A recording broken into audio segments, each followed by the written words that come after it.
1. The core challenge for FPV newbies: controlling the drone in 2 minutes. We'll break down the dual stick control logic from theory to practice.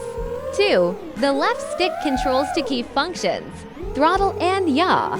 First, throttle, pushing up speeds. Up the motors for ascent. Pulling down slows them for descent or hovering. 3. A yaw is like the drone's head turning. Left for counterclockwise, right for clockwise, key for adjusting direction. Small movements are more precise. 4. The right stick handles pitch and roll. Pitch controls forward a backward flight. Pushing forward tilts the drone to go ahead. Pulling back tilts it to retreat. Newbies should coordinate with throttle to maintain altitude. 5. To roll controls side-to-side movement.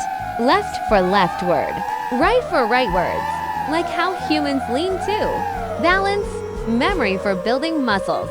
Stick angle out speed coordination. 6. Common newbie mistakes: over a controlling throttle, causing altitude spikes. Excessive yaw movements leading to spin outs.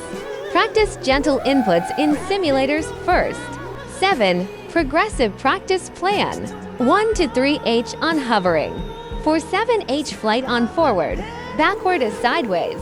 Add turning combinations after 8 hours. See it in action when passing through gates. Use yaw to adjust direction, pitched roll for angle, and throttle to maintain altitude. 8 hours. See it in action when passing through gates. Use yaw to adjust direction, pitched roll for angle, and throttle to maintain altitude. 9 out. Key takeaways: left stick for throttle out yaw, right stick for pitched roll. Simulator first, real flight later, less crashes, more progress.